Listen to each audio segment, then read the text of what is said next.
I'm Kelly Wright, and we're here at the DNC, the Democratic National Convention, here at the United Center in Chicago, talking to a myriad of people about the energy that's in the room for the DNC. Someone who knows Kamala Harris and knows her very well is my good friend Timothy Allen Simon from San Francisco, former appointment secretary for the Governor Arnold Schwarzenegger. Timothy, good to have you here, man. It's great to be here, Kelly, and for us to finally meet. To finally meet after all these years that we've talked to each other and interviewed each other. We meet here in Chicago, and you're here as someone who has known the vice president for many years, even before she became Kamala Harris. Right. Yeah. What do you recall about your friendship with her? Very, very insightful, very driven. I was in public service probably a little before Kamala moved into the public sector. I was on the Republican Central Committee in San Francisco, but shortly after being appointed by Governor Schwarzenegger, we sat down and just talked about California politics and the nation. And it was clear to me at that time that she had a vision and a future, that she understood that her talent, she comes out of a strong intellectual, scientific, and activist background.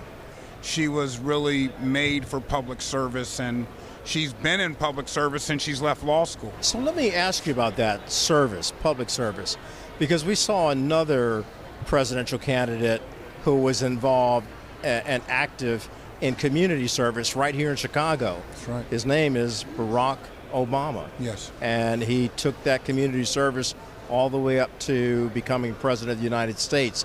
Are there some similarities between the two in terms of their commitment to serving? I would say yes. I think both clearly, well, in President Obama's case, he did go into big law, as we call it. I'm sure Kamala has had every imaginable invitation to be a part of the large law firm and or corporate structure, but she's opted to put her time and energy in serving the people. As a prosecutor, as an attorney general, as a United States senator, vice president, now possibly the next president of the United States. Those are decisions that people make, and they can be tough decisions because, you know, California is a very expensive place to live. Yeah. And when people say, no, I want to serve and be in public service either as an elected official or in my case at one time as an appointed official, it is a sacrifice because these jobs are not 9 to 5. They're 24/7.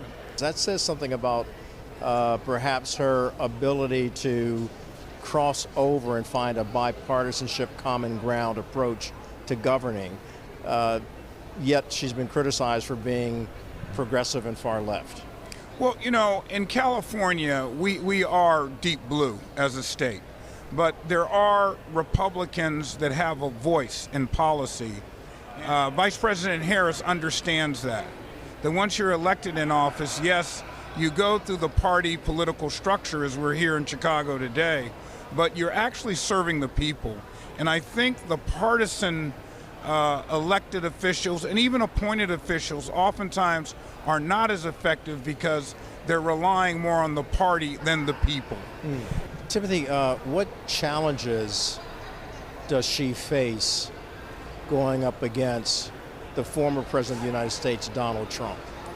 I think the challenge she will face, and I believe the Democrats are vulnerable here and allowing Republicans to define them rather than embracing their own definition. For example, President Trump will characterize her as a far left politician. So I think what she'll be facing from a public persona standpoint, particularly in some of the rural areas in the key battleground states, is to be preemptive in how you define yourself. Don't allow the opposition to define you. What's your hope for America out of all of this? Unity, to come together.